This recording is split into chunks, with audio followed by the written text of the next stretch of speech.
தாய்மார்களே, இந்த அற்புதமான ஒசூர் சட்டப்பேரவை தொகுதியிலே நடக்கக்கூடிய எண்மண் எண் மக்கள் யாத்திரையினுடைய 150வது அற்புதமான இந்த நிறைவு கூட்டத்திலே பங்கேற்கக்கூடிய சகோதரர்களே, சகோதரிகளே, தாய்மார்களே, இளைஞர்களே, மாணவ செல்வங்களே, குழந்தைகளே, மிக முக்கியமாக ஒரு மிகப்பெரிய எழுச்சி இன்றைய பாரதிய ஜனதா கட்சிக்கும் எண்மண் எண் மக்கள் யாத்திரைக்கும் தேவைப்படுவது நம்பிக்கை. தமிழகத்தில் எங்கே சென்றாலும் கூட நம்முடைய தொண்டர்களும் தலைவர்களும் தங்களுடைய உடலை வருத்திக் கொண்டு உங்களோடு சேர்ந்து தமிழகத்திலே ஒரு புதிய அரசியலை படைக்க வேண்டும். பாரத பிரதமர் நரேந்திர மோடி அவருடைய நல்லாட்சி பட்டி தொட்டி எல்லாம் செல்ல வேண்டும். மூன்றாவது முறையாக 2024 மூன்றாவது முறையாக தொடர்ந்து பாரத பிரதமர் நரேந்திர மோடி அவர்கள் ஆட்சியில் இருக்க வேண்டும் என்று எப்படி நீங்கள் நினைக்கின்றீர்களோ அதனுடைய நினைவாக இந்த யாத்திரை தமிழகத்தில் அனைத்து இடத்திலும் கூட நடந்து கொண்டிருக்கிறது. பெரிய நம்பிக்கையை ஒசூர் கொடுத்திருக்கிறது. சாதாரண நம்பிக்கை இல்லைங்க, மிகப்பெரிய நம்பிக்கை. நாங்கள் உங்களோடு இருக்கின்றோம், மாற்றத்திற்கு தயாராக இருக்கின்றோம். நிச்சயமாக 2024 நம்முடைய காலம், தாமரையின் காலம், பாரதிய ஜனதா கட்சியின் காலம், நரேந்திர மோடியினுடைய காலம் தமிழகத்தில் என்கின்ற ஒரு மிகப்பெரிய நம்பிக்கை ஒசூரில் விதைத்திருக்கின்றது. சகோதர சகோதரே, இதற்கு முன்பு பேசினார். இதற்கு முன்பு தமிழகத்தினுடைய பொறுப்பாளராக கிட்டத்தட்ட 3 ஆண்டுகள் நிறைவு செய்து இப்பொழுது கர்நாடக அரசியல்ல மூத்த தலைவராக அங்கே கர்நாடகாவை 2024 பாராளுமன்ற தேர்தலுக்கு தயார் செய்து கொண்டிருக்கக்கூடிய அண்ணன் சி.டி. ரவி அவர்கள் சிறப்பு அழைப்பாளராக 150வது எண்மண் எண் மக்கள் யாத்திரைக்கு வந்திருக்கின்றார். மேடையில் இருக்கக்கூடிய ஒரு தலைவரும் அறிமுகப்படுத்திட்டே வர்றாங்க. அடுத்து என்னுடைய பேச்சிலே ஒரு தலைவரும் குறிப்பிட்டு பேசிக் கொண்டு வருகின்றேன். ஐயா, ஜூலை 28ஆம் தேதி 2023 ராமேஸ்வரத்தில் சாயங்காலம் நம்முடைய உள்துறை அமைச்சர் அமித்ஷாஜி அவர்கள் இந்த யாத்திரையை துவங்கி வைத்தார். ஜூலை 29ஆம் தேதி முதல் தொகுதி ராமேஸ்வரம் தொகுதி, 25வது தொகுதி தூத்துக்குடியில் இருக்கக்கூடிய கோவில்பட்டி சட்டப்பேரவை தொகுதி, 50வது தொகுதி தேனி மாவட்டத்தினுடைய கம்பம், 75வது தொகுதி மேட்டுப்பாளையம் கோயம்புத்தூர் பக்கத்திலே, 100வது தொகுதி திருச்சியினுடைய ஸ்ரீரங்கம், 125வது தொகுதி கும்பகோணம், 150வது தொகுதி ஒசூர். நாம் ஆரம்பித்த பொழுது எங்கேயும் கூட திட்டம் போட்டு ஒசூருக்கே 150வது வர வேண்டும் என்று திட்டம் போடலீங்க. கும்பகோணத்துக்கு 125 செல்ல வேண்டும் என்று திட்டம் போடல. 100வது தொகுதியாக ஸ்ரீரங்கம் இருக்க வேண்டும் என்று நினைக்கிறார். வேறு வேறு காலகட்டத்தில் சென்னையிலே பெருவெள்ளம், தென் தமிழகத்தில் பெருவெள்ளம் நடத்த பொழுதெல்லாம் இந்த யாத்திரை மாற்றி மாற்றி நடந்து இயற்கையாகவே நமக்கு 100வது தொகுதி ஸ்ரீரங்கமாகவும் 125வது தொகுதி கும்பகோணமாகவும் 150வது தொகுதி நம்முடைய ஒசூராக பிறந்திருக்கிறது. எந்த மண்ணுக்கு அந்த தன்மை இருக்கிறதோ, எந்த மண்ணிலே தேசியம் ஆன்மீகம் அதிகமாக இருக்கிறதோ அந்த மண் தானாக இந்த யாத்திரையை தேர்வு செய்து 150வது எங்களுடைய தொகுதி, 125வது கும்பகோணம், 100வது ஸ்ரீரங்கம் என்பது நீங்களே தேர்வு செய்தீர்கள். ஐயா, அந்த யாத்திரையை திருப்பி பார்க்கும் பொழுது இது ஒரு பெரிய அரசியல் பாடம். மேடையில் இருக்கக்கூடிய எல்லா தலைவர்களுக்கும், பாரதிய ஜனதா கட்சியினுடைய தொண்டர்களுக்குமே இது ஒரு பெரிய அரசியல் பாடம். தமிழகத்தை உன்னிப்பாக பார்ப்பதற்கு ஒரு வாய்ப்பு. ராமேஸ்வரத்தில், ராமநாதபுரம் மாவட்டத்தில் நம்ம யாத்திரையில் நடந்து போகும் பொழுது நம்மோடு பெண்கள் ஒரு சின்ன வண்டியில 6 குடத்தை வைத்து குடத்திலே தண்ணியை நப்புவதற்காக 5 கிலோமீட்டர் நடந்து போவாங்க. ராமநாதபுரத்திலே அந்த துயரமான காட்சியை பார்த்துக் கொண்டு யாத்திரை நடக்கும் பொழுது நம்மோடு நம்முடைய சகோதரிகளும் தாய்மார்களும் கூட நடந்து வருவாங்க. வண்டியை கையில் இழுத்துக்கிட்டு வண்டியை போவாங்க. நான் கேட்டேன், ஏன் அப்படி போறாங்க? ஐயா, 75 ஆண்டு தமிழக அரசியல்ல எங்க ஊருக்கு யாருமே குடிக்கின்ற தண்ணியை பத்தி யோசிக்கல, இளைஞர்களுக்கு வேலை வாய்ப்பை பத்தி யோசிக்கல. அதனாலதான் பெண்களை திருமணம் செய்து கொடுக்கும் பொழுது சீதனமாக இந்த வண்டியும் சில இடத்துல கொடுப்பாங்க. துயரத்தை பார்த்தோம்.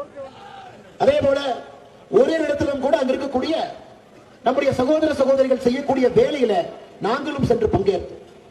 அது மண்பாடங்களாக இருக்கலாம், என்னென்ன சின்ன சின்ன வேலை, சிற்பிகளாக இருக்கலாம், ஓவியங்களை தயாரிக்கக்கூடியவர்களாக இருக்கலாம், மணப்பாறையிலே முறுக்காக இருக்கலாம், கோவில்பட்டியிலே கடலை மிட்டாயாக இருக்கலாம். அந்த ஊர்ல என்ன தயார் செய்கின்றார்களோ அவர்களோடு அமர்ந்து எவ்வளவு கஷ்டப்பட்டதை செய்யறாங்கன்னு பார்ப்பதற்கு ஒரு வாய்ப்பு. யாத்திரையிலே நம்முடைய சகோதர சகோதரிகள், தாய்மார்கள், பெரியவர்கள் கொடுத்த அன்பு அலாதியானது. முதல் முறை எல்லாத்தையும் பார்க்கணும். இதற்கு முன்பு பார்த்தது கிடையாது. தமிழன் என்கின்ற இனத்தின் மூலமாக இணைந்திருக்கக்கூடிய மக்கள் நாம். இந்தியம், பாரதம் என்கின்ற இனத்தின் மூலமாக இணைந்திருக்கக்கூடிய மக்கள். மக்கள் காட்டிய அன்பு நம்மோடு வந்து வீட்டிலிருந்து எத்தனையோ பேர் பலகாரங்களும் சாப்பாடு சமைச்சு வந்து யாத்திரையில போகும்போது கொடுத்திருக்கிறார். கட்டி பிடித்து ஆற தழுவி ஆயிரக்கணக்கான சகோதர சகோதரிகள் முத்தமிட்டிருக்கின்றார். கட்டி பிடித்து நம்மோடு நடனமாடி இருக்கின்றார். முகத்திலே எத்தனையோ கண்ணீரை பார்த்திருக்கின்றோம். அவங்ககிட்ட கேட்பேன், ஏன் உணர்ச்சி வசப்படுறீங்க? ஐயா, எங்களுடைய காலத்தில் தமிழகத்திலே அரசியல் மாற்றம் வந்துவிடும் என்கின்ற நம்பிக்கை இந்த யாத்திரையை பார்க்கும் பொழுது எங்களுக்கு வந்திருக்கிறது. இந்த யாத்திரை என்பது உங்களுடைய யாத்திரை இல்ல. எண்மக்கள் யாத்திரை என்பது பாரதிய ஜனதா கட்சியினுடைய யாத்திரை இல்லை. இது அண்ணாமலையினுடைய யாத்திரை இல்லை. மேடையில் இருக்கக்கூடிய தலைவர்களுடைய யாத்திரை இல்லை. பாரத பிரதமர் நரேந்திர மோடி அவருடைய யாத்திரையும் இல்லை. இது எங்களுக்கான யாத்திரை. நாங்கள் எப்படிப்பட்ட தமிழகத்தை உருவாக்க வேண்டும் என்று நினைத்தோமோ அதற்கான யாத்திரை. இந்த யாத்திரையுடைய கதாநாயகர் பார்த்தீங்கன்னா ஆயிரக்கணக்கான மக்கள் ஒசூரில் நின்று 149 தொகுதியில் ஆயிரக்கணக்கான மனிதர்கள் என்றார். இதுவரை 9 தொகுதியில் நீங்க நடக்க முடியல. இன்னைக்கு ஒசூர் உட்பட நடக்க முடியாம ஒரு இன்ச் ஒரு 50 பைசா காசு போட்டவங்க இடம் தெரியாது. வண்டிகளே வர வேண்டிய கட்டம். பொள்ளாச்சியில, பல்லடத்துல, எத்தனையோ இடத்துல நடக்க முடியலைங்க. கிலோமீட்டர்ல மக்கள் நிக்கிறாங்க, விவசாயிகள் நிக்கிறாங்க, தாய்மார்கள் நிக்கிறாங்க, குழந்தைகள் நிக்கிறாங்க, இளைஞர்கள் நிக்கிறாங்க, படிச்சவங்க நிக்கிறாங்க, படிக்காதவங்க நிக்கிறாங்க, தினக்கூலி செய்பவர்கள் நிக்கிறாங்க. நகர முடியும். வண்டியின் மீது ஏறி அனைவரையும் சந்தித்து விட்டு இன்று எப்படி ஒசூர்ல வந்தோமோ அதே போல் வந்தாங்க. எங்களுக்கு பெரிய நம்பிக்கை இருக்கு. தமிழகத்தில் அரசியல் கட்சிகள் நினைக்கலாம் நாங்கள் ஆண்டு இருக்கின்றோம். 1967 இருந்து மாறி மாறி நாங்கள் ஆட்சியில் இருக்கின்றோம். இவங்களை விட்டா நாங்க, எங்களை விட்டா அவங்க அப்படிங்கிறது 2024 மாறுங்க. நம்பிக்கை எங்களுக்கு இருக்கிறது. நம்பிக்கை உங்களுக்கு இருக்கிறது. நம்பிக்கை அனைவருக்கும் இருக்கிறது. இந்த யாத்திரை அப்படிப்பட்ட எழுச்சியை நீங்களாகவே அந்த எழுச்சி உருவாக்கி இருக்கிறீங்க. நீங்களாகவே வந்திருக்கிறீங்க. நீங்களே உங்களுக்காக ஒரு நாளை ஒதுக்கி வைத்து எந்த ஊரில் வேலை செய்தாலும் கூட சொந்த ஊரில் அந்த யாத்திரை வரும் பொழுது யாத்திரையில இருக்க வேண்டும் என்று வந்திருக்கின்றேன். அதனால் தான் சகோதர சகோதரிகளை, இதெல்லாம் ஒரு மைல்கல், இதெல்லாம் ஒரு நம்பிக்கை. மேடையில் இருக்கக்கூடிய எல்லா தலைவர்களுக்கும் கூட இதெல்லாம் ஒரு புத்துணர்ச்சி. 150வது தொகுதி ஒசூர்ல நீங்கள் அளித்திருக்கக்கூடிய புத்துணர்ச்சி என்பது தமிழகத்திலே அரசியல் மாற்றம் என்பது தயாராகிவிட்டது. வாக்குப்பெட்டிகளுடைய எண்ணிக்கைக்கு மட்டும் நாமல் காத்திருக்க வேண்டும் என்கின்ற ஒரு நம்பிக்கையை நீங்கள் விதைத்திருக்கின்றீர்கள். 2024 உலகம் போற்றக்கூடிய உத்தமர், 9 ஆண்டுகளாக ஆட்சியில் இருக்கக்கூடிய நரேந்திர மோடி அவர்கள், 10வது ஆண்டில் அடியெடுத்து வைத்திருக்கக்கூடிய பாரத பிரதமர் நரேந்திர மோடி அவர்கள் 2024 3வது முறை வருவது உறுதி, சத்தியம், நிச்சயம், ஆண்டவனுடைய வாக்கு. அது எந்த வாக்கு இருக்கிறது இல்லைங்கய்யா. இன்னைக்கு ஒரு சாதாரண பாப்பாவை, சின்ன பாப்பாவை மேல கூப்பிட்டு, அரசியலே தெரியாத ஒரு குழந்தையை மேல கூப்பிட்டு, டிவி நியூஸ் பேப்பரை படிக்காத ஒரு குழந்தையை மேல கூப்பிட்டு, அங்க கண்ணு 2024 தேர்தல் யார் ஜெயிப்பாங்கன்னா அந்த பாப்பா சொல்லுவாங்க மோடி தாத்தா தாங்க ஜெயிப்பாங்க. இப்ப டிவியில் இருக்கக்கூடிய அரசியல் வல்லுநர்கள் பேசுவதே மோடி 400 ஜெயிப்பாரா, 450 ஜெயிப்பாரா, இல்ல 500 தாண்டுவாங்களா என்பது மட்டும்தான் டிவியில பேச்சு தவிர மோடி ஜெயிப்பாரா என்கின்ற பேச்சு. அந்த அளவுக்கு மக்களை எல்லாம் தொட்டிருக்கின்றார். அந்த அளவுக்கு மோடியுடைய திட்டங்கள் வீடு வீட்டுக்கு வந்திருக்குங்கய்யா. இத்தனை நாளாக ஏழை என்கின்ற ஜாதி வாக்கு வங்கியாக மட்டும்தான் பயன்படுத்தப்பட்டது. பாரத பிரதமர் நரேந்திர மோடி அவர்கள் 2014 ஆட்சிக்கு வந்த பிறகுதான் ஏழை என்கின்ற ஜாதி இருக்கக்கூடாது என்பதற்காக நம்முடைய ஆட்சி நடந்து கொண்டிருக்கிறது. உங்களுக்கு வீடு இல்லையா?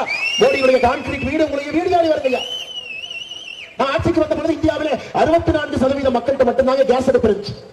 இன்னைக்கு வாய்களையே பேசுறாங்க, திராவிட மாடல் அரசு பேசுறாங்க, வாய்களையே பேசுறாங்க. காங்கிரஸ் கிட்டத்தட்ட 50 ஆண்டு காலத்துக்கு மேலே இந்தியாவில் ஆட்சியில் இருந்திருக்கிறது. அது ஒரு கட்சி மட்டுமே 4-5 பிரதமர்களை உருவாக்கி இருக்கிறது. நம்ம ஆட்சிக்கு வந்த பொழுது 64% மக்கள் கையில தான் ஒரு கேஸ் அடுப்பு, சாதாரணமான ஒரு கேஸ் அடுப்பு ஐயா. 36% மக்கள் விறகடுப்புடைய மண்ணெண்ணையை சமைச்சுக்கிட்டு இருந்தார்.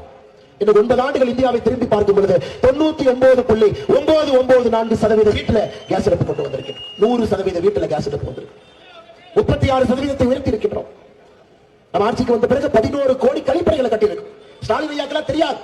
கழிப்பறை இல்லாத ஒரு வீட்டிலே வாழ்ந்த ஒரு பெண்ணுக்கு மட்டும்தான் கழிப்பறையினுடைய வலி அவர்களுக்கு தெரியும்.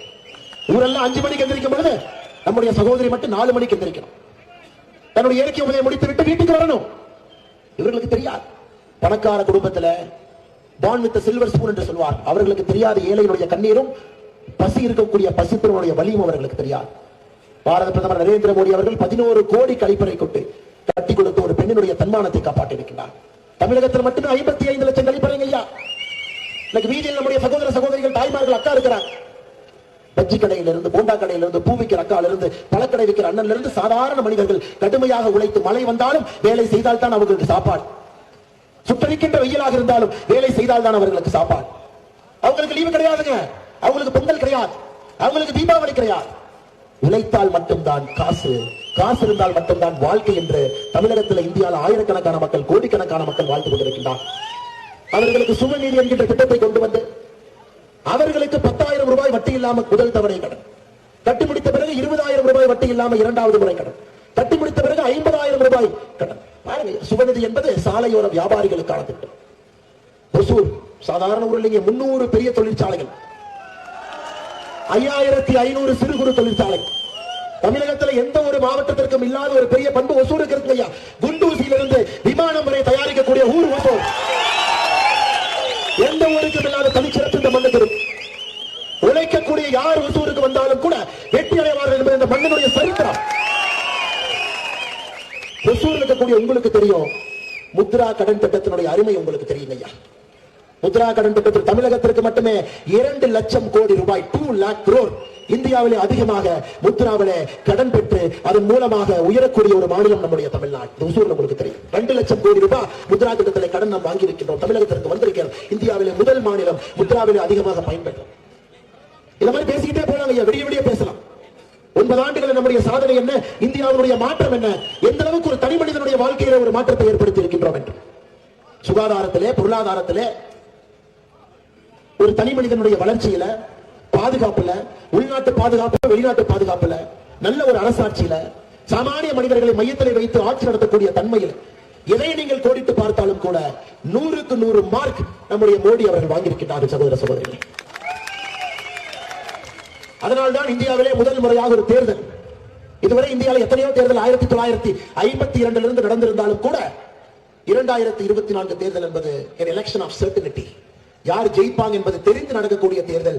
இந்திய அரசியலே முதலாக 2024 தேர்தல் 400, 450, 500 என்கிற கேள்விக்கு மட்டும் விடை கொடுக்கக்கூடிய தேர்தல் 2024. ஐயா, தமிழகத்திலே சொல்லுகின்ற பொய், திராவிட முன்னேற்ற கழகத்தினுடைய மிகப்பெரிய பொய். தமிழர்களுக்காக நாங்கள் கட்சி நடத்துகின்றோம், தமிழ்நாட்டினுடைய நலனுக்காக கட்சி நடத்துகின்றோம் என்பது திராவிட முன்னேற்ற கழகத்தினுடைய மிகப்பெரிய பொய்ங்க ஐயா. என் கையில இந்து பேப்பர்ல செப்டம்பர் 17ஆம் தேதி 1949 திராவிட முன்னேற்ற கழகம் கட்சி ஆரம்பிக்கப்பட்ட பொழுது இந்து பேப்பர் அதை பற்றி எழுதின குறிப்பு என்னுடைய கையில் இருக்கு. 1949 செப்டம்பர் 16ஆம் தேதி திராவிட முன்னேற்ற கழகம் என்கின்ற கட்சி பதிவு செய்யப்பட்டது. எதுக்கு அந்த கட்சி ஆரம்பிக்கிறாங்க பாருங்க. அந்த கட்சி ஆரம்பித்த பொழுது கே நீலவேகம் அந்த மீட்டிங்குடைய தலைமை தாங்குறாங்க. திராவிடியன் பெடரேஷன் என்கின்ற அமைப்பு அந்த மீட்டிங்ல சொல்றாங்க, ஈவி ராமசாமி நாய்க்கர் அவர்கள் தன்னுடைய திருமணத்திற்கு பிறகு சுயநலவாதியாக மாறிவிட்டார், அதற்காக எங்களுக்கு அவரோடு ஒத்துப்போகவில்லை, தனியாக ஒரு இயக்கம் ஆரம்பிக்கின்றோம் என்று கே நீலவேகம் ஐயா அந்த கூட்டத்தினுடைய தலைவர் சொல்லுகின்றார். அதன் பிறகு பேசக்கூடிய சி.என். அண்ணாதுரை, தமிழகத்தினுடைய முதல் திமுகவுடைய முதலமைச்சர் அவர்கள் சொல்லுகின்றார், Ramasamy Naikar did not respect the wishes of the party member. He behaved in an autocratic manner after his recent marriage. அவருடைய திருமணத்திற்கு பிறகு சர்வதிகாரியை போல் ஈவி ராமசாமி நாயக்கர் அவர் நடந்து கொள்கின்றார், அதற்காக எங்களுக்கும் அவருக்கும் எந்த சம்பந்தம் இல்லை, ஒரு புதிய கட்சியை நாங்கள் ஆரம்பிக்க போகின்றோம் என்று. என்னோட கையில் இன்னொரு பேப்பர் இருக்குதுங்க ஐயா. புதிய கட்சி ஆரம்பித்த பிறகு திராவிட முன்னேற்ற கழகம் போட்ட முதல் பொதுக்கூட்டம், இது போன்ற முதல் பொதுக்கூட்டம் 16ஆம் தேதி 18ஆம் தேதி செப்டம்பர் 1949 போடுறாங்க. கட்சி பதிவு செய்து 2 நாட்கள் கழித்து பொதுக்கூட்டம். மேடையில் இது போன்ற தலைவர்கள் அமர்ந்திருக்கின்றார். யாரெல்லாம் மேடையின் மீது அமர்ந்திருக்கின்றார்கள் பேரை படிக்கிற பாருங்கய்யா. முதல் பெயர் பாரதிதாசன், 2வது பெயர் அண்ணாதுரை, 3வது பெயர் ஆசை தம்பி, 4வது பெயர் கே சாமி, 5வது பெயர் சித்தையன், 6வது பெயர் பரங்கசம், 7வது பெயர் நீலமேகம், 8வது பெயர் ஈவி கே சம்பத், 9வது பெயர் எஸ்.ஆர். சுப்பிரமணியம், 10வது பெயர் என்.வி. நடராஜன், 11வது பெயர் காஞ்சி கல்யாண சுந்தரம், 12வது பெயர் நெடுஞ்செழியன், 13வது பெயர் சுப்பிரமணியம், 14வது பெயர் ஸ்ரீனிவாசன், 15வது பெயர் ஜீவரத்னம், 16வது பெயர் சின்னராஜு, 17வது பெயர் தங்கப்பலம், 18வது பெயர் வள்ளிமுத்து, 19வது பெயர் மதுரைமுத்து, 20வது பெயர் சுப்பிரமணியம், 21வது பெயர் அரசு, 22வது பெயர் மணிமொழியார், 23வது பெயர் சத்தியவாணி முத்து, 24 கே மதியழகன், 25 முருகு சுப்பிரமணியம், 26 மொய்தீன், 27 கே அன்பழகன். கருணாநிதி அவங்க பேர் இருக்குங்களா? கட்சி ஆரம்பிச்ச போது இருக்குதுங்களா? நான் சொன்ன இந்த 27 பேரும் யாராவது கேள்விப்பட்டிருக்கீங்களா? அவங்க குழந்தைகளை பத்தி கேள்விப்பட்டிருக்கீங்களா? அவங்க பேர குழந்தைகளை பத்தி கேள்விப்பட்டிருக்கீங்களா? இந்த குடும்பத்திலே 4வது தலைமுறையை பற்றி கேள்விப்பட்டிருக்கின்றீர்களா? இந்த 27 பேரும் சேர்த்துக்கக்கூடிய சொத்து பட்டியலை பார்த்திருக்கின்றீர்களா? இப்படித்தாங்க ஐயா திராவிட கழகம் ஆரம்பிச்சான். ராபின்சன் பூங்காவிலே சென்னையில செப்டம்பர் மாதம் 18ஆம் தேதி 1949 சாயந்தரம் 4 மணிக்கு போடப்பட்ட பொதுக்கூட்டம். என்ன சொன்னாங்க தெரியுமா? தமிழ்நாட்டில் மேல் ஜாதியர்கள் ஆளுகின்றார்கள், மேல் ஜாதி வர்க்கம் தமிழ்நாட்டை அப்படியே பிடிச்சு வச்சிருக்கிறாங்க, ஒரு புதிய கட்சி தேவைப்பட்டது. அப்படி மேல் ஜாதி தான். ஆனா இன்னைக்கு ஒரே ஒரு குடும்பம் தாங்க ஆளு. மேல் ஜாதி ஆளுகின்றார்கள் என்று சொல்லி ஆரம்பிக்கப்பட்ட திராவிட முன்னேற்ற கழகத்தினுடைய முதல் மீட்டிங்ல மேடையில் இருந்த 27 பேரும் நான் படிச்சிட்டேன் ஐயா. உங்களுக்கு திராவிட முன்னேற்ற கழகத்தினுடைய 5 பெரும் தலைவர்கள் 1949 இருந்து 1967 வரை 5 தலைவர்கள், திமுகவுடைய 5 பெரும் தலைவர்கள். அண்ணாதுரை ஐயா, ஈவி.கே. சம்பத் ஐயா, என்.வி. நடராஜன் ஐயா, டி.ஆர். நெடுஞ்செழியன் ஐயா, கே.ஏ. மதியழகன் ஐயா, இவங்க தான் திமுகவை உருவாக்கினார். திமுகவுக்கு கொள்கை கொடுத்தார், திமுகவுக்கு ஒரு தன்மை கொடுத்தார், திமுகவை உரம் போட்டு அந்த 5 தலைவர்கள் வளர்த்தினார்கள். அதனாலதான் அவங்க பேர் 5 பெரும் தலைவர். அண்ணாதுரை ஐயா தெளிவாக இருந்தார்கள். அவர் ஆட்சியில் இருக்கும் பொழுதும் சரி, அவர் ஆட்சிக்கு பின்பும் சரி, அவருடைய குடும்பத்திலே ஒருவர் கூட திமுகவிலே உறுப்பினராக இருக்கக்கூடாது என்பது அண்ணாதுரை ஐயாவுடைய கொள்கை. அவருடைய வளர்ப்பு மகன் டாக்டர் பரிமள தெரிஞ்சிருக்கும் உங்களுக்கு, தற்கொலை செய்து உயிரை மாய்த்துக் கொண்டார் அண்ணாதுரை ஐயாவுடைய வளர்ப்பு மகன். காரணம், தனக்கு புற்றுநோய் இருக்கிறது, தனக்கு மருத்துவ செலவுக்கு பணம் இல்லை, இன்னொரு மனிதருக்கு பாரமாக இருக்கக்கூடாது என்று கிணத்திலே குதித்து அண்ணாதுரை ஐயாவுடைய வளர்ப்பு மகன் தற்கொலை செய்து கொண்ட தமிழகம் அது. அதன் பிறகு ஈவி.கே. சம்பத் ஐயா திமுகவே வேண்டாம், கருணாநிதியே வேண்டாம், அந்த கட்சியிலிருந்து ஒதுங்கி வெளியே போனோம். அதன் பிறகு டி.ஆர். நெடுஞ்செழியன் ஐயா திமுகவே வேண்டாம், கருணாநிதியே வேண்டாம், எம்ஜிஆர் ஐயாவோடு போய் எம்ஜிஆர் ஐயாவுடைய ஆட்சியில தமிழகத்தினுடைய ஸ்பீக்கராக இருந்தவர். அதன் பிறகு கே.ஏ. மதியழகன் ஐயா, ஒரே வயசு, கட்சி ஆரம்பித்த பொழுது மதியழகன் அவருக்கு 23 வயசு, கருணாநிதி அவருக்கு 23 வயசு. தன்னுடைய இடத்திற்கு மதியழகன் வந்து விடுவார் என்று மதியழகன் அவர்கள் மீது ஊழல் புகார் குற்றச்சாட்டு வைத்து கலைஞர் அவர்கள் கழுத்தை பிடித்து மதியழகன் கட்சியை விட்டு வெளியே தூக்கி வீசினார். ஆரம்பித்த 5 பெரும் தலைவர்கள் இல்ல, 5 பெரும் தலைவர்கள் இல்ல. இன்னைக்கு நாங்கள் ஒரு சாதி எதிர்த்து ஆரம்பித்தோம், இவர்களை எதிர்த்து ஆரம்பித்தோம் பொய்யை சொல்லி ஆரம்பித்த திமுக ஒரு குடும்பத்தினுடைய கையில இன்று தமிழகம் மாட்டி சிக்கி தவித்துக் கொண்டிருக்கிறது. சகோதர சகோதரி, திமுக என்கின்ற தீய சக்தியை தமிழகத்தினுடைய மண்ணிலிருந்து வேறொரு மடியோடு அகற்ற வேண்டும் என்பது என் மக்கள் ஆசை. இன்னைக்கு பாருங்க, இதை தாண்டி இன்னைக்கு திமுக எப்படி மாறி இருக்கிறது பார்க்கலாம். அவங்க ஒரு நண்பர் திமுக நண்பர் கேட்டோன்னே, நீங்க பேசுறதுக்கெல்லாம் நீங்க ப்ரூஃப் கொடுத்தீங்கன்னா நான் இப்பவே திமுக இருந்து பிஜேபி சேர்ந்துருவேன், அதனால நீங்க பேசுறதுக்கு எனக்கு ப்ரூஃப் கொடுங்க. ஒரு திமுகவை சார்ந்த நண்பர் எனக்கு இந்த பக்கம் பேசிட்டு இருக்காங்க. இன்னைக்கு பாருங்க எப்படி திராவிட முன்னேற்ற கழகம் என்பது இந்தியாவில் எங்கேயும் இல்லாத அளவுக்கு முழு குடும்பம் தமிழகத்தை சூறையாடி கொண்டிருக்கிறது. முதல்ல கலைஞர் குடும்பத்துக்கு வரலாங்களா, கலைஞர் கருணாநிதி, கனிமொழி கருணாநிதி எம்பி, ஸ்டாலின் ஐயா முதலமைச்சர், மகன் உதயநிதி ஸ்டாலின் அமைச்சர், மு.க. அழகிரி ஐயா இதற்கு எம்பி, தயாநிதி மாறன் எம்பி, கலாநிதி மாறன் சந்தை, ஒரு பெரிய பட்டியல் தமிழகத்தில் எல்லா இடத்திலும் இருக்கிறாங்க. விடுங்க.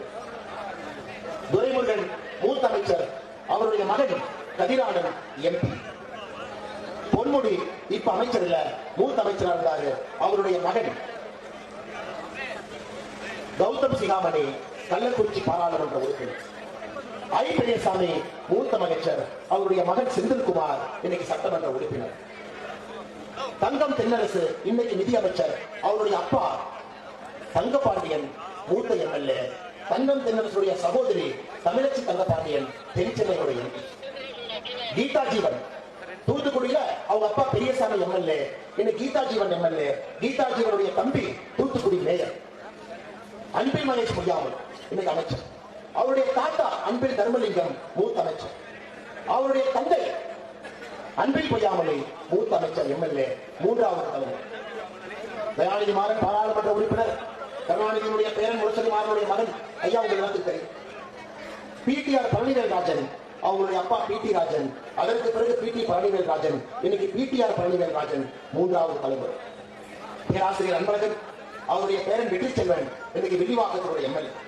வீரபாண்டி ஆறுமுகம் மூத்த அமைச்சர், அவருடைய குடும்பத்திலிருந்து ராஜா சிறியன் சட்டமன்ற உறுப்பினர், ஆற்காட்டு வீராசாமி மூத்த அமைச்சராக இருந்தார், அவருடைய பையன் கலாநிதி வீராசாமி இன்னைக்கு வடச்சென்னையுடைய. இது குடும்பாட்சி இல்லைங்களா? இல்லையா விட்டு வச்சிருக்காங்களா? பாக்கி இருக்குதுங்களா? மிச்சவர்கள் கொஞ்சமா இருக்குதா? ஒரே குடும்பம் தமிழகத்தில் கூட்டு கொள்ளை அடிப்பதற்கு கோபாலபுரத்திலிருந்து திருச்சி வரை, சேலம் வரை, கள்ளக்குறிச்சி வரை, வெள்ளூர் வரை, கோயம்புத்தூர் வரை அனைத்து இடத்திலும் கூட 1949 ஆரம்பித்த கட்சி, 50 தலைவர்கள் இருந்த கட்சி, இன்னைக்கு ஒரு குடும்பத்தினுடைய பிடியில தமிழகம் சிக்கி சின்னாபனமாய் கொண்டது. ஐயா, நம்ம மோடியை அடிக்கடி சொல்ற வார்த்தை, நாங்கள் குடும்ப ஆட்சிக்கு எதிரானவர்கள். இங்க இருக்கக்கூடிய நீங்கள் அனைவருமே முதல் தலைமுறை ஆட்கள், அதனாலதான் இங்க சொந்தமா நீங்க ஒரு வேலை செய்றீங்க, அதனாலதான் பிஜேபி கூட்டத்தில் இருக்கிறேன்.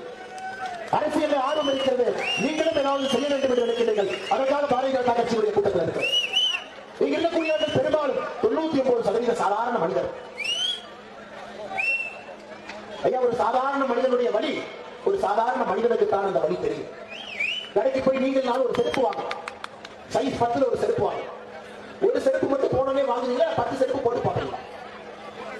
10 செருப்பு போட்டு பார்ப்பீங்களா, போன ஒரு செருப்பு எடுத்து வருவீங்களா? 10 செருப்பு போட்டு பார்ப்போம். கடிக்குதா, கலர் சரியா இருக்குதா, காலில் உட்காருதா, 2 சைஸ் கடையில் நம்ம கால் இருக்கா, இந்த பிராண்ட்ல 10 சரியா இருக்கா, அந்த பிராண்ட்ல 10 சரியா இருக்கா. கடையில் ஒரு சகோதரி அந்த செருப்பு கடையில சேல்ஸ்கேலா இருப்பாங்க. ஒரு செருப்பு போறது சகோதரி பொறுமையா 10 செருப்பு எடுத்து வைப்பாங்க. ஒரு செருப்பை தேர்வு செய்த பிறகு அந்த சகோதரி மிச்சிருக்கக்கூடிய 9 செருப்பை தொடச்சு உள்ள வைப்பாங்க. ஒரு பஜ்ஜி கடையில போய் பஜ்ஜி வாங்க, எண்ணெயை சூடா வச்சு பதமா வச்சு வாழைக்காய பதமா வெட்டி அந்த பஜ்ஜி மாவுல பதமா கலந்து அதை பஜ்ஜியும் கரெக்டா போட்டு அந்த எண்ணெயில கரெக்டா எடுத்து அதற்கு திறமை வேண்டும். ஒரு திறமை பூக்கட்டாக்க அற்புதமா ஒரு பூக்கட்டாங்கன்னா ஒரு திறமை கையில் இருக்கிறது. எந்த திறமையும் இல்லாத கோபாலபுரத்து குடும்பம் எப்படிங்க ஆட்சி இருக்கிறது? மு.க. ஸ்டாலின் அவர்களுக்கு என்ன திறமை? எம்ஜிஆர் அவர்களுக்கு போட்டியாக திமுகவுடைய குடும்பத்தில் சினிமாவை நடிக்க வச்சார். ஸ்டாலின் ஐயா நடிச்ச சினிமாவை பார்த்திருக்கீங்களா? அரசியலுக்கு வந்த பிறகு எல்லா சினிமா விலைக்கு வாங்கி அவங்களே வச்சுட்டாங்க. ஸ்டாலின் ஐயா நடிச்ச சினிமா யூடியூப்ல இருக்கு, அவருடைய சினிமாவை பார்க்க. கலைஞர் கருணாநிதி ஐயாவுடைய மகன் மு.க. முத்தையாவுடைய சினிமா இருக்கு. இவங்க எல்லாம் எம்ஜிஆருக்கு போட்டியாக வர வேண்டும் என்கின்ற ஆசைதான். நான் சொன்னேன், கழுதைக்கு லிப்ஸ்டிக் போட்டுட்டு குதிரைன்னு சொன்னா எப்படி? எம்ஜிஆர் அவர்கள் எம்ஜிஆர், சிவாஜி அவர்கள் சிவாஜி. அரசியலை ஒழிக்க வேண்டும் என்பதற்காக ஃபர்ஸ்ட் சினிமாவுக்கு வந்தாங்க. சினிமாவுக்கு வந்தபோது இவங்க என்ன சொன்னாங்கன்னா, ஐயோ எங்களுக்கு அரசியல் சம்பந்தம் இல்லை, எங்களுக்கு அரசியல் பிடிக்காது, நான் குடும்ப அரசியல் பண்ண மாட்டோம், எங்களுக்கு வேண்டாம். ஸ்டாலின் ஐயா சொன்ன பிறகு அவருடைய பையன் உதயநிதி ஸ்டாலின் அரசியல் ஐயா, நான் எம்பாட்டி சினிமா நடிக்கிறேன். உதயநிதி ஸ்டாலின் சினிமா நடிச்சா யாரும் பார்க்க மாட்டாங்கன்னு சந்தானத்தை கூட நடிக்க வச்சான். சந்தானத்துக்கு ரசிகர்கள் அதிகம் என்பது திமுகவுக்கே தெரியும். சந்தானத்தை பார்க்கிறப்ப அதே பிரேம்ல இருக்கிற உதயநிதி ஸ்டாலினை பார்த்தா அவருடைய முகம் என்பது உங்களுடைய மனதிலே வரும் என்பதற்காக சந்தானத்தை ஹிந்தி தெரியாது போடாத டிஷர்ட் போட்டுட்டு ஹிந்தி நடிகளை கூப்பிட்டு தமிழ்நாட்டில் நடிச்சிருக்கேன். ஹிந்தி தெரியாது போடாத டிஷர்ட் போட்டுக்கிட்டு ஹிந்தி படமா தமிழகத்துல ஒரு படமா தயாரிச்சுக்கிட்டு இருக்காங்க. ஒரு நாள் நமக்கு தெரியாது நடக்க போகுது.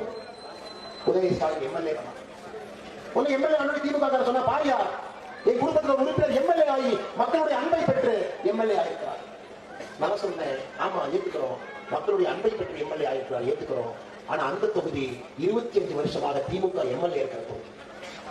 அந்த திமுகவுடைய கடைக்கோடி உறுப்பினர் நிறுத்திருக்கலாமே, கிளைச்சலாளர் நிறுத்திருக்கலாமே, 50 ஆண்டு திமுக கட்சி குலைத்த ஒரு சகோதர சகோதரி நிறுத்திருக்கலாமே. எங்கயா சரி, அதெல்லாம் நீங்க கேட்க கூடாதுன்னு நான் சொல்றது மட்டும் தான் நீ கேட்கணும். திமுக காரர்கள் உதயநிதி ஸ்டாலின் வந்த உடனே எல்லாருக்கும் எப்படியாவது ஒரு அமைச்சராவது தகுதி என்னன்னா சினிமா படத்தில் நடித்தார் என்பது மட்டும்தான் ஒரே ஒரு தகுதி. அவருக்காக ராஜ்பவன்ல தனி விழாவை நடத்தி ஆளுநரை அழைத்து முதலமைச்சர் இருந்து ஒரே ஒரு அமைச்சருக்கு மட்டும் தனியாக பதவி பிரமாணம் செய்து உதயநிதி ஸ்டாலின் அமைச்சர் அப்புறம் முக்கியமான விஷயம் கொடுக்கணும். தமிழகத்தில் அறவே சாப்பாடு இல்லாம செத்து விட்டு, தென் தமிழகத்திலே வெள்ளத்துல ஆடு மாடு அடிச்சுட்டு போகும். அவ்வளவு கஷ்டத்தில் இருக்கும் பொழுது உதயநிதி ஸ்டாலின் கேட்டார்னா 42 கோடி ரூபாய்க்கு F4 ரேசிங் ட்ராக் போடுவாங்க. உதயநிதி ஸ்டாலின் பிடிக்கலனா அந்த ரேசிங் ட்ராக்கை விட்டுட்டு அடுத்தடுத்த வாய்ப்பு தராங்க. உதயநிதி ஸ்டாலின் கேட்டார்னா செஸ் ஒலிம்பியாட் நடத்துவாங்க. அதுவும் சினிமா நடிகர்களுக்கே அங்க இருக்கக்கூடிய கான்ட்ராக்ட் எல்லாம் கொடுப்பாங்க. உதயநிதி ஸ்டாலினுக்கு வேணும்னா எது வேணாலும் தமிழ்நாட்டில் நடத்தலாம். ஏன்னா பட்டத்திரவரசர் அவருடைய பெயர். எனக்கு அடுத்து தயாராயிட்டாங்க. அன்னைய சேலத்துல இளைஞரணி மாநாடு போட்டதுக்கு அப்புறம் உதயநிதி ஸ்டாலின் ஐயாவை நாங்கள் துணை முதலமைச்சர் ஆக்காம விட மாட்டோம் திமுக சொல்லிட்டு இருக்கோம். தம்பி புரிஞ்சுக்க, சேலத்துல இளைஞரணி மாநாடு போடாது இயற்கை மாநாட்டை 4 முறை தள்ளி வச்சது. புரிஞ்சுக்கலாம், இயற்கை கொடுக்கக்கூடிய மெசேஜ். அப்படியே போட்ட எம்எல்ஏ இருக்கிறாங்க, கட்சி இருக்கிறாங்க, குடும்பத்தில் நாங்க இருக்கோம். நாங்க நைட்டு திமுகவை பொறுத்தவரை 1 நிமிஷத்துல முடிவு, 2 நிமிஷத்துல அறிவிப்பு, 3 நிமிஷத்துல அந்த முடிவை தொண்டர்கள் ஏற்றுக்குவாங்க. அதாங்க என் குடும்ப கட்சி, குடும்ப ஆட்சி. இன்னைக்கு சேலத்திலே பிரம்மாண்டமா மாநாட்டம் நடத்துவோம். எங்களுடைய இளைஞர்களுடைய சூறாவளி, இளைஞருடைய சூறாவளி உதயநிதி ஸ்டாலின் ஏறுவார். அடுத்த நாள் துணை முதலமைச்சர் அறிவிச்சிருவோம். 2024 பாராளுமன்ற தேர்தல் முடிந்த பிறகு எதுக்கிடையே வயசானவங்க கட்சி கொடுத்துக்கிட்டு உதயநிதி ஸ்டாலின் ஐயா முதல்வர் அறிவிச்சால் இன்னொரு குரூப் சுத்தி. இப்ப உதயநிதி ஸ்டாலின் அவங்க பக்கத்தில் இருக்கிற உட்கார்ந்து இருக்கிறவங்க யாரும் பாருங்க. குடும்ப ஆட்சியில ஒரு மனிதன் மேடையிலே வந்து அந்த நாற்காலியை அமர்ந்தார். தகுதி இல்லாத ஒரு மனிதன் அந்த நாற்காலியில் அமர்ந்தால் தனக்கு பக்கத்துல தகுதி இல்லாத மனிதர்களை அமர வைப்பான். என தகுதி இல்லாத மனிதர்களை பக்கத்துல அமர வச்சாதான் நீங்க அறிவாளியா தெரியுங்களா? உதயநிதி ஸ்டாலினை சுத்தி யார் உட்கார்ந்துருக்காங்கன்னா அன்பில் மகேஷ் பொய்யாமொழி உட்கார்ந்து, மூன்றாவது தலைமுறை அரசியல்வாதி, தமிழகத்தினுடைய கல்வி அமைச்சர். அன்பில் மகேஷ் பொய்யாமொழிக்கு இன்னொரு பதவியும் இருக்கு. உதயநிதி ரசிகர் மன்றத்தினுடைய அகில இந்திய தலைவராகவும் ஒரு பொறுப்பு இருக்கார். அந்த ஜோக் சொன்னீங்க, பதிவு பத்திரத்திலிருந்து பார்த்தீங்கன்னா உதயநிதி ஸ்டாலின் ரசிகர் மன்றத்தினுடைய அகில இந்திய தலைவர் அன்பில் மகேஷ் பொய்யாமொழி. அன்பில் மகேஷ் பொய்யாமொழியுடைய 80% நேரம் சினிமா பாடல்கள் கேட்கலாம், ட்ரெய்லர் ரிலீஸ் ஃபங்க்ஷன், அதெல்லாம் தாண்டி கொஞ்ச நேரம் இருந்தா பள்ளிக்கூடத்து பக்கம் போய் கூரை வருதா, தண்ணி வருதா, வகுப்பறை இருக்கா, குழந்தைகள் படிப்பாங்க. ஐயா, இந்த பதவியில யாரெல்லாம் இருந்தாங்க பாருங்க. சி சுப்பிரமணிய ஐயா இருந்தார். மிகப்பெரிய மனிதர்கள், தமிழகத்தினுடைய கல்வித்துறை அமைச்சர்களாக மிகப்பெரிய மகான்கள் இருந்த சேர்ல ஒரு தகுதி இல்லாத மனிதன் அமர்கின்றார் என்பதற்காக தகுதி இல்லாத மனிதர்களை பக்கத்தில் அமர வைக்கிறார். ஒரு பேரை நான் படிக்கிற பாருங்க. நான் யாரையும் தவறாக சொல்றதில்லை. இவர்களுக்கு ஆளுநருக்கு தகுதி இருக்கான்னு நீங்க சொல்லுங்க. KKSSR ராமச்சந்திரன் 8ஆம் கிளாஸ் பாஸ், 10ஆம் கிளாஸ் டிஸ்கண்டினியூ. KM நேரு 12ஆம் class pass. TM Anbarasan 11th standard. Anitha Radhakrishnan 10th standard. Senthil Balaji 12th standard degree வாங்கியிருக்கிறார். P Moorthy 12th. Sekar Babu SSLC. Gingee Masthan 8ஆம் கிளாஸ். இப்ப மோடி ஐயாவுக்கு பக்கத்துல பார்த்தோம். இந்தியாவை ஆளக்கூடிய தகுதி இருக்கக்கூடிய மோடி ஐயா நிறைய படிச்சிருக்காருன்னு சொல்லிங்க. மோடி ஐயா 5 டிகிரி வாங்கியிருக்காருன்னு சொல்லல. ஆனா மோடி ஐயா எப்படி ஆட்சி பண்றாருன்னா அறிவாளிகளை பக்கத்தில் அமர்த்தி இருக்கிறார். அஸ்வினி வைஷ்ணவ் IAS அதிகாரி, வாட்டர்ல MBA படிச்சவங்க, ரயில்வே பார்த்து, நிர்மலா சீதாராமன் மின்துறை பார்த்து, ராஜ்நாத் சிங் பாதுகாப்புத்துறை பார்த்து, அமித்ஷாஜி உள்துறை பார்த்து, 75 அமைச்சர்கள் பாருங்க. பியூஷ் கோயல் தொழிற்சாலையை பார்த்துங்க, டெக்ஸ்டைல பார்த்துங்க, ஜெய்சங்கர் வெளியுறவுத்துறை. நமக்கும் அவருக்கும் இருக்கக்கூடிய அடிப்படை வித்தியாசத்தை பாருங்க. தகுதி இல்லாத ஒரு மனிதன் குடும்ப ஆட்சியில வந்தால் தன்னை சுத்தி தகுதி இல்லாதவர்களை அமர்த்திக் கொள்வார். இன்னைக்கு இவங்க என்ன பண்ணுவாங்க? இவங்களை விட கோமாளிகளை மேயரா வச்சிருக்காங்க. ஏன்னா மேயர்கிட்ட உட்கார்ந்தாத்தான் மேயரை விட அறிவாளியாக இவர்கள் தெரிவாங்க. சென்னையில தங்கச்சி ஒருத்தர் மேயரா இருக்காங்க. மழை வர்றதுக்கு முன்னாடி 98% முடிச்சு சார், எல்லாம் சூப்பரா இருக்கு சார், தண்ணி வந்தா எங்கேயும் போகாது சார். என்னையாது சென்னையில தண்ணி இருக்கா, தண்ணியில சென்னை இருக்கான்னு தெரியும் கேள்வி கேட்டா மேயர் சொல்றாங்க, இல்லைங்க 42% தான் முடிச்சிருக்கோம், கொஞ்சம் சொல்லுங்க. தண்ணியில முதல் எல்லாம் வரல, அப்புறம் பதவிப்பாங்க அண்ணாமலை எடுத்து அரசியல் பண்ற முதல்ல வந்துச்சா தண்ணியில. ஏன்னா சேகர் பாபுக்கு தெரியும், அந்த அம்மா உட்கார வச்சாதான் சேகர் பாபு அறிவாளியா தெரியும். தமிழ்நாட்டில் அடுத்த ஒரு ஆச்சரியமான விஷயம், தென் தமிழகத்தில் வெள்ளம், மக்கள் பாதிப்பு. நம்முடைய முதலமைச்சர் எங்க இருக்காரு நினைச்சீங்கன்னா டெல்லி. முதலமைச்சரை வரவேற்பதற்கு எல்லா தலைவர்களும் டெல்லி. முதலமைச்சர் சொன்னார், உதயநிதி ஸ்டாலின் தம்பி போய் என்ன எட்டி பார்த்துட்டு வாப்பாரோ, மழை பெய்யும் சொல்றாங்க, எட்டி பார்த்துட்டு வாப்பாரு. உதயநிதி ஸ்டாலின் போறாரு. அவருக்கு ஸ்டார்ட் ஆக்ஷன் கேமரா சொல்லாம நடிக்க முடியாது. ஒரு திரைப்பட இயக்குனர் கூடவே கூட்டிட்டு போறார். ஸ்டார்ட் ஆக்ஷன் கேமரா சொல்லுப்பாரு. ஏதோ உதயநிதி ஸ்டாலின் மலையில நனைஞ்ச மாதிரியோ, மலை வெள்ளத்துல கஷ்டப்பட்ட மாதிரியோ, கூரை வீட்டுல வாழ்ந்த மாதிரியோ, ஏழைகளுடைய உணர்ச்சியை தெரியும் என்பது போல உதயநிதி ஸ்டாலின் போய் கலெக்டர்கிட்ட போய் ஆர்டர் போறாரு. இந்த தண்ணியை நிறுத்துங்க, இந்த தண்ணியை தேக்குங்க, இந்த தண்ணியை வெட்டி விடுங்க, இந்த தண்ணியை. துரைமுருகன், KM நேரு அந்த அமைச்சர்கள் சென்னையில் உட்கார்ந்து. திருநெல்வேலியில மேயர், மேயரே சொல்லலீங்களா இவங்களோட கோமாளிகளா மேயரா இருப்பாங்க. திருநெல்வேலியில மழை கொட்டும் பொழுது மேயர் எங்க இருக்காருன்னா, திருநெல்வேலி மேயர் சென்னையில இளைஞரணி மாநாட்டு பந்தலை பார்த்துட்டு இருக்காங்க. சேலத்தில் இளைஞரணி மாநாட்டு பந்தலை பார்த்துட்டு. அதனால்தான் சகோதர சகோதரிகளை மோடியை அடிக்கடி சொல்றது, குடும்ப ஆட்சியில தகுதி இல்லாத ஒருத்தரை கொண்டு வந்து உட்கார வச்சதுன்னா கரையா அரிக்கிற மாதிரி முழு சிஸ்டத்தை அழிக்கலாம். கரையா மாதிரி அழிப்பாங்க. அமைச்சர்கள் ஒரு பக்கம் அழிப்பாங்க. அமைச்சர்களை விட கோமாளிகளை அதிகாரிகளை வைப்பாங்க. அவ்வளவு தமிழ்நாட்டில் திறமையான அதிகாரிகள் இருக்கிறாங்க. அவங்கள வேலை கொடுக்க மாட்டாங்க. அந்த அதிகாரிகள் மீட்டிங் அமைச்சர்கள் பேசினா, அமைச்சர் என்ன அதிகாரித்தனமா பேசுறாருன்னு பிரசித்தி தெரியும் அப்படிங்கிறதுக்காக கோமாளிகள் உட்கார வச்சிருப்பாங்க. ஐயா நல்லா ஸ்டடி பண்ணியாச்சு, நீங்களும் பார்த்துக்கோங்க. இதனால் தான் மோடி ஐயா குடும்ப ஆட்சி இருக்கிறார். குடும்ப ஆட்சி இருக்கக்கூடாது என்று நினைக்கிறார். குடும்ப ஆட்சி வந்தாலே சிஸ்டம் கரையை அடிக்கிற மாதிரி அழிச்சுவாங்க. அதனால்தான் இந்தியாவில ராகுல் காந்திக்கு நம்ம இடமே கொடுக்கல, வேண்டாம். ஐயா நீங்க பாருங்க, ராகுல் காந்திக்கு 53 வயசு, அமித்ஷாஜிக்கு 59 வயசு. 2 பேரும் எப்படி இருக்கிறாங்க? 53 வயசுல சின்ன குழந்தை போல ராகுல் காந்தி இருக்காங்க. இன்னைக்கு காங்கிரஸ்காரங்களே மனசு விட்டா நான் உன்னை படிப்பேன், இது யாரு சொன்னாங்கன்னு நீங்க எனக்கு சொல்லணும். பின்னாடி வினா போட்டி சொன்னீங்கன்னா சாக்லேட். உண்மையில இதை விட சிறப்பாக இஸ்லாமிய நாடுகளுடன் நட்புறவில் இந்தியா இருந்திருக்க முடியாது. பிரதான இஸ்லாமிய நாடுகளோடு நமது உறவுகள் இப்பொழுது மிக உயரமாக சிறப்பாக இருக்கிறது. சொன்னது யாருங்க? அண்ணாமலை சொல்ல, சிடி ரவி அவர் சொல்ல, பிஜேபி காரங்க சொல்ல, காங்கிரஸ் எம்பி சசி தரூர். அடுத்து ஒரு காலத்தில் நாம் ஆங்கிலேயர்களால் அடிமைப்படுத்தப்பட்டோம். ஆனால் இன்று பிரதமர் மோடி செல்லுகின்ற இடமெல்லாம் அவருக்கு மிகப்பெரிய மரியாதை கிடைக்கிறது. யார் சொன்னாங்க? கேபி ராமலிங்கம் சொல்லிப்பாரா? பிஜேபி காரங்க மோடிக்கார சொல்லிப்பாரா? காங்கிரஸ் கட்சியினுடைய முன்னாள் ராஜஸ்தான் முதலமைச்சர் அசோக் கெலோட் அவர்கள் சொன்னார். என் அனுபவத்தில் மத்திய அரசு எந்த விதமான பாரபட்சமும் யாருக்கும் காட்டவில்லை. எவ்வளவு நிதி வேண்டும் என்று நாங்கள் கேட்டால் உடனே அந்த பணத்தை அனுப்பக்கூடிய தலைவர் நம்முடைய பாரத பிரதமர் நரேந்திர மோடி. யார் சொன்னார்? நரேந்திர தலைவரை பார்க்கிறேன். நரேந்திர சத்தியமா சொல்ல, இதை சொன்னது சத்தீஸ்கர் மாநிலத்தினுடைய காங்கிரஸ் ஆட்சியில முன்னாள் துணை முதல்வர் TS சிங் டியோ அவர்கள் சொன்னார். இன்னைக்கு மோடிய பிரச்சாரத்தில் யாரும் தெரிவிக்க முடியாதுங்க. மோடி தாங்க எல்லாம் சும்மா டிராமாங்க. பிரஸ்காரம் காங்கிரஸ்காரங்க உண்மை பேசுறாங்க. அண்ணே ராகுல் காந்திக்கு கூட கம்பாரிசன் இல்லையா? எதுங்க ராகுல் காந்தி? மோடிக்கெல்லாம் யாரும் கம்பாரிசன் இல்லைங்க. அவர்தாங்க சொன்னது. யாரு? இன்னைக்கு பாரதிய ஜனதா கட்சியுடைய பிரச்சார பீதிகளாக காங்கிரஸ் கட்சி மாறி இருக்கு. ஒருத்தர் கிளம்பி வர்றாங்க காங்கிரஸ். எத்தனை நாளைக்கு ராகுல் காந்தியை பார்ப்பாங்க? எத்தனை நாளைக்கு பார்ப்பாங்க? 17 முறை ராகுல் காந்தியை லான்ச் பண்ணிட்டே இருக்கிறாங்க. அந்த ராக்கெட் எத்தனை டைம் லான்ச் பண்ணுவீங்க? ஒரு மனசாட்சி வேண்டாம் ஒரு மனுஷன். எத்தனை முறை லான்ச் பண்ணுவீங்க? திரும்ப முழுக்க ராக்கெட் எடுத்துட்டு வந்து மறுபடியும் இதை எய்ன்ஸ்டீன் சொல்லுவார். எய்ன்ஸ்டீன் கேட்டாங்க, ஐயா முட்டாள்னா யாரு? ஒரே விஷயத்தை திரும்ப திரும்ப செய்து ரிசல்ட் மட்டும் வேற ஒன்று நினைக்கிறான்ல, அவன் தான் முட்டாள் எய்ன்ஸ்டீன் சொன்னார். ஒரே விஷயத்தை திரும்ப திரும்ப லான்ச்சிங் பேட் மாதிரி லான்ச் பண்ணி ஆனா இந்த முறை ரிசல்ட் வேற மாதிரி வரும் காங்கிரஸ் கட்சி எதிர்பார்க்கிறார்.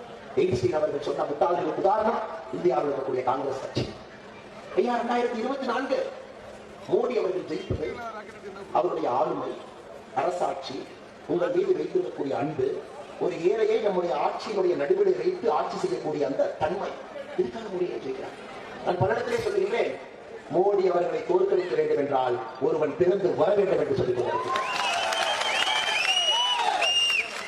சகோதரிகளே, ஒசூரை பொறுத்த வரைக்கும் நமக்கு தெரியும். என்னுடைய அண்ணன் வந்தாரு, திமுக ஆரம்பிச்சு சரித்திரத்துக்கு போய் அங்க போய் குடும்ப ஆட்சியை பேசி எல்லாம் பேசிட்டு ஒசூரை பத்தி பேசுறீங்க. நம்முடைய திமுக எம்எல்ஏ பத்தி அண்ணன் பேச போயிட்டா தப்பா இருக்கும். திமுக எம்எல்ஏ பத்தி பேசாம என்னுடைய 150வது மீட்டிங் நடத்துறீங்க.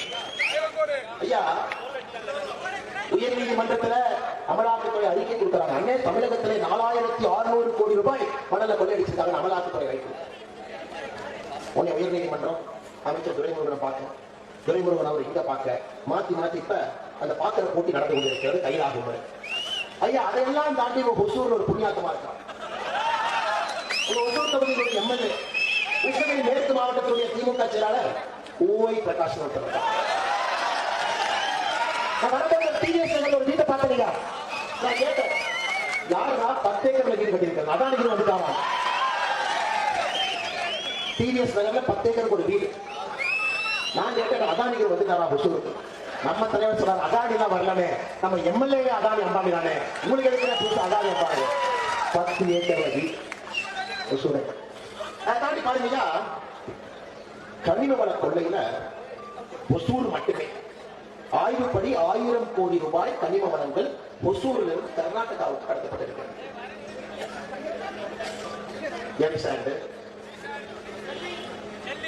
அனுமதிக்கப்படாத வகையில ஜல்லி, அரசுக்கு 1 ரூபாய் வருமானம் வராம 1000 கோடி ரூபாய் இங்கிருந்து கடத்திருக்காங்க. இதுல ஒரு நிறுவனம் இருக்குது இல்லையா, ஆதி பைரவா ப்ளூ மெட்டல். அந்த ஆதி பைரவா ப்ளூ மெட்டல் எந்தவித அனுமதியும் வாங்காம பிரஷர் ஓட்டிட்டு இருக்காங்க. ஒரு யாரோ ஒரு தைரியமான அதிகாரி, நேர்மையான அதிகாரி தப்பித்தவை ஒசூருக்கு வந்துட்டார். அவர் போயிட்டு எவன் அந்த ப்ளூ மெட்டல் நீங்க ஓட்டுறது, எந்த ஆய்வு இல்லாமல் சொல்லிட்டு அந்த அதிகாரி போய் நிறுத்துறா அப்படின்னு சொன்னோடனே அந்த அதிகாரிக்கு ஒரு ஒசூர் எம்எல்ஏ கொடுத்த பரிசு தூத்துக்குடி போடுறா அப்படின்னு தூத்துக்குடி அந்த அதிகாரி போயிட்டார். ஐயா அந்த நாட்டில் நல்லவங்க இருக்காங்க. அதன் பிறகு இன்னொரு அதிகாரி வந்து இன்னொரு விஷயத்தை கண்டுபிடிச்சு அதை வந்து சீல் வச்சுட்டார். பேய் போய் பூதம் வந்துச்சுன்னு சொல்லுவாங்க. இந்த அதிகாரத்துக்கு தூத்துக்குடி போட்டா அடுத்து பூதம் வந்து சீல் வச்சுட்டார். இன்னைக்கு எம்எல்ஏ அவர்கள் பேரை மாத்திட்டா மக்களுக்கு தெரியாது. அதைத்தான் திமுக நம்ம 50 வருஷமா பண்றோம்னு ஆதி பைரவா ப்ளூ மெட்டல்ஸ் புது பெயரு Sanjeevi blue metal, Sanjeevani blue metal மாத்தி ஓடிட்டு இருக்காங்க. இதெல்லாம் எம்எல்ஏ அண்டவாளம் கண்டவாளம் அவருக்கெல்லாம் தனித்தனியா மேகசின்ல முதல் பக்க கவர்ல அட்டை படத்துல ஒரு ஸ்டோரி போடுறாங்க. அது போன்ற ஒரு எம்எல்ஏ, திமுக எம்எல்ஏ ஒரு சூழல் இருக்கிறாங்க. அதை தாண்டி பள்ளிக்கூடம் ஒசூர்ல அக்டோபர் மாசத்துல முதலமைச்சர் அப்படியே சிரிச்சுக்கிட்டே போட்டோ போஸ்ட் கொடுத்து ஒரு பள்ளிக்கூடத்தை ரிப்பன் கட் பண்ணி நான் பள்ளிக்கூடத்தை திறந்து வச்சேன்னு போனார். முதலமைச்சர் போனார். 2 வாரத்துல மேற்கூடை குத்துக்கிட்டு கீழே விழுந்துச்சு. இதுவும் பள்ளிக்கூடத்தை தொட்டவரும் சரியில்லை, கட்டியவரும் சரியில்லை, கான்ட்ராக்டரும் சரியில்லை. இப்படி கிடையாது. தமிழகத்தினுடைய பள்ளிக்கூடத்துல 13,000 வகுப்பறைகள் குறைவாக இருக்கிறது. 13,000 வகுப்பறை. 1ஆம் கிளாஸ் 2ஆம் கிளாஸ் சொன்னா, 3ஆம் கிளாஸ் 4ஆம் கிளாஸ் சொன்னா, 7ஆம் கிளாஸ் 8ஆம் கிளாஸ் சொன்னா 13,000 வகுப்பறைகள் குறைவாக இருக்கக்கூடிய பள்ளிக்கூடங்கள் தமிழகத்தில் இருக்கிறது. அதற்கெல்லாம் அன்பில் மகேஷ் பொய்யாமொழி அவருக்கு கவனமில்லை. வேற எதுக்கு கவனம் இல்லை? சிட்டி ஒரு விஷயம் சொன்னாங்க. மோடி அவர்கள் ஒரே நேரத்துல 11 மருத்துவக் கல்லூரி கொடுத்தாங்க. கேட்டீங்களா? அது ஒண்ணு கிருஷ்ணகிரி கொடுத்தாங்க. உண்மையை சொல்ல வேண்டும் என்றால் மோடி அவர்கள் தமிழகத்திற்கு 9 ஆண்டுகளில் மொத்தமாக கொடுத்த அரசு மருத்துவக் கல்லூரி 15. ஒரே நேரத்தில் கொடுத்தது 11. இன்னைக்கு நீங்க பாருங்க, வீட்டுக்கார எனக்கு நீட்டு வேண்டாம் கையெழுத்து வளர்ந்து போயிட்டு இருக்கு. படிச்சவங்களுக்கு படிப்பை பத்தி தெரியும், படிக்காதவங்களுக்கு நீட்டை பத்தி என்ன தெரியும்? திமுக தலைவர்கள் ஐயா, திமுக 5 முறை ஆட்சியில் இருந்து இப்ப 6வது முறை ஆட்சியில் இருக்கிறாங்க. 1967 இருந்து 2011 வரை 5 முறை ஆட்சியில் இருந்த திமுக தமிழகத்திற்கு கொண்டு வந்த மொத்த அரசு மருத்துவக் கல்லூரி 5 முறை ஆட்சியில் இருந்து 2011 வரைக்கும் 5 கொண்டு வந்தாங்க. தமிழகத்திற்கு கொண்டு வந்த தனியார் மருத்துவக் கல்லூரி 17. 5 முறை ஆட்சியில் இருந்த திமுக தமிழகத்திற்கு கொண்டு வந்த அரசு மருத்துவக் கல்லூரி 5. 9 ஆண்டு ஆட்சியில் இருந்த பாஜக தமிழகத்திற்கு கொண்டு வந்த மருத்துவக் கல்லூரி 15. இப்ப நீட் கடைசி முடிச்சுட்டாங்க ஐயா. நீட் கடைசி முட்டையில் இல்லையா? மண்டையில் முட்டை பண்ற மாதிரி உதயநிதி ஸ்டாலின் முட்டை தூக்கி சொல்றாரு. முட்டையில் இருக்கீங்க, மண்டையில். திமுக 5 அரசு மருத்துவக் கல்லூரி, 17 தனியார் மருத்துவக் கல்லூரி கொண்டு வந்திருக்கா. மோடி ஐயா 15 அரசு மருத்துவக் கல்லூரி கொண்டு வந்திருக்கா. அப்ப மோடி ஐயா நோக்கம் என்ன? நீட் மூலமாக எல்லாம் அரசு மருத்துவக் கல்லூரிக்கு போகணும். ஸ்டாலின் ஐயா நோக்கம் என்ன? நீட் இல்லாம எல்லாம் தனியார் மருத்துவக் கல்லூரிக்கு போகணும். அப்பதான் டொனேஷன் வாங்க முடியும். இதுக்கு ஒரு முட்டையை தூக்கிட்டு கையெழுத்து வாங்க சுத்திட்டு இருக்காங்க. இந்த உண்மை உங்கள் அனைவருக்கும் தெரியும் என்பது எனக்கு தெரியும். சகோதர சகோதரிகளே, உங்களுடைய நேரத்தை அதிகமாக எடுக்கலாம். பாலா நம்ம சோதரோ கர்நாடகாவிலிருந்து ಬಂದಿದ್ದಾರೆ. ಹೊಸೂರಿನಲ್ಲಿ ಕನ್ನಡ ಮಾತಾಡೋದ ತುಂಬಾ ಜಾಸ್ತಿ. ತಮಿಳುನಾಡು ಯಾವ ತರ ಇರಬೇಕಾದ್ರೆ ಹೊಸೂರು ಬಹಳ ಒಂದು ಎಕ್ಸಾಂಪಲ್. ಹೊಸ ಎಜುಕೇಶನ್ ಪಾಲಿಸಿಯಲ್ಲಿ ಮೋದಿ ಅವರು ಹೇಳ್ತಾ ಇದ್ದಾರೆ, ಕನ್ನಡ ನೀವೆಲ್ಲ 3 ಲ್ಯಾಂಗ್ವೇಜ್ ಓದಬೇಕು. ಮೊದಲನೇ ಭಾಷೆ ತಮಿಳುನಾಡಿನಲ್ಲಿ ನಮ್ಮ ಮದರ್ ಟಂಗ್ ತಮಿಳು ಓದೋಣ. 2ನೇ ಭಾಷೆ ಇಂಗ್ಲಿಷ್ ಓದೋಣ. 3ನೇ ಭಾಷೆ ನೀವು ಸೆಲೆಕ್ಟ್ ಮಾಡಿ. ಹೊಸೂರಿನಲ್ಲಿ ಕನ್ನಡಿಗರಿದ್ದೀರಾ, ಕನ್ನಡ ಓದಿ. ಹೊಸೂರಿನಲ್ಲಿ ತೆಲುಗು ಇದ್ದೀರಾ, ತೆಲುಗು. கோயம்புத்தூரில் மலையாளி இದ್ದೀರಾ, மலையாள ஓದಿ. இஸ்லாமிய சகோதர சகோதரிகளா, உருது ஓதி. இது 3 ಲ್ಯಾಂಗ್ವೇಜ್ சாப்பிடும். ஹிந்தி எಲ್ಲಿ சார் வந்துச்சு? இங்க ஹிந்தி எங்க சார் வந்துச்சு? திமுக கார உண்மையாலுமே மோடி அவர்கள் மீது ஒரு குற்றச்சாட்டு வைக்க வேண்டும் என்றால் ஹிந்தியை திணிக்கிறாங்க குற்றச்சாட்டு வைக்காதீங்க, தமிழை திணிக்கிறாங்க குற்றச்சாட்டு வைங்க. ஏன்னா மோடி அவருடைய தொந்தரவு தாங்க முடியல. தமிழா பேசுறாரு போராட்டத்தில். ஐநா சபைக்கு போய் ஆரம்பிக்கிறார், யாரும் கேள்வி. அது தமிழ் புத்தகத்தை எடுத்து படிக்கிறார். என்ன மீனிங்? பாடல்ல கையாள பாடல்ல போய் திருக்குறள் எடுத்து சொல்றார். ஐயா விஜயகாந்த் அவர்களுக்கு மோடி ஐயா சமீபத்தில் ஒரு இரங்கல் செய்தி எழுதினார். அதை மோடி இரங்கல் செய்திருந்தார். அஞ்சாமை ஈகை அறிவுக்கம் இந்நான்கு நெஞ்சாமை என்று எழுதுகிறார். திருவள்ளுவருடைய திருக்குறள் எழுதுகிறார். அதை படிச்சதுக்கு அப்புறம் தான் நமக்கே தெரியுது எப்படியா மோடி இந்த திருக்குறளை கரெக்டா கண்டுபிடிச்சு அதை கேப்டன் அவர்கள் கரெக்டா வச்சு எழுதாரு. அஞ்சாமை, கேப்டனுக்கு அஞ்சாமை, ஈகை கொடுக்கிறது, அறிவு, நாலேஜ், ஊக்கம், மக்களை என்கரேஜ் பண்ணும். இந்நான்கு நெஞ்சாம் தேர்ந்தெடுக்கிறது. ஒரு மன்னவனாக இருக்க வேண்டும் என்றால் அந்த 4 குணம் இருக்க வேண்டும். காசியிலே தமிழுக்கு சங்கம் இருக்கிறார் இல்லையா? காசியிலே தமிழ் சங்கம் நடக்குது. நம்முடைய தலைவர்கள் எல்லாம் மேடையில் உட்கார்ந்து இருக்கிறாங்க. ஏன்னா நமக்கு ஹிந்தி தற்கொலை நமக்கு தெரியாது. நம்ம பஸ்ஸை பார்த்து கூட ஹிந்தி பேர் போர்டு வச்சிருந்தா கூட மாற்றி ஏறி மோடிக்கு தெரியும் தற்கொலை செய்தி இருக்கலாம்னு ஹிந்தி தெரியாது. அவர் எப்படி பாருங்க, எல்லாருக்கும் மொழிபெயர்ப்பு கருவியை கொடுத்துட்டாங்க. சகோதரர்களே, நீங்க மொழிபெயர்ப்பு கருவியை கேளுங்க. நான் பேச பேச அது தமிழ்ல உங்களுக்கு டிரான்ஸ்லேட் ஆகும். கீழே யார் நம்முடைய தமிழ் சொந்தங்கள் வந்தாங்களோ அவர்களுக்கு கொடுத்தாங்க. அதே நாள் நம்முடைய முதலமைச்சர் அவர்கள் 2 நாள் கழிச்சு டெல்லிக்கு போறார். நிதிஷ்குமார் அவர்கள் ஹிந்தி கூட்டணியில ஹிந்தியில பேசுறார்.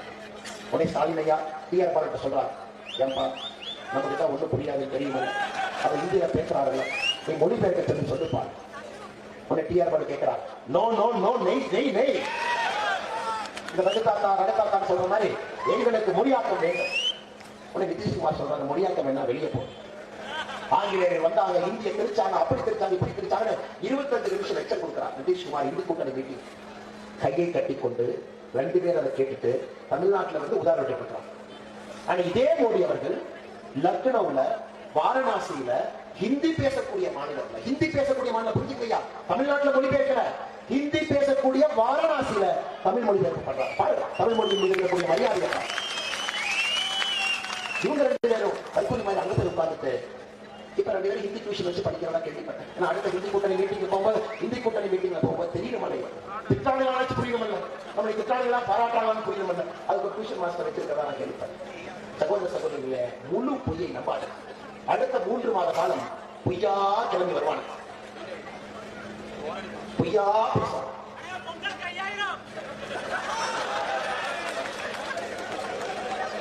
பேச ஆரம்பிச்சா காலையில் 4 மணிக்கு ஆயிரம்.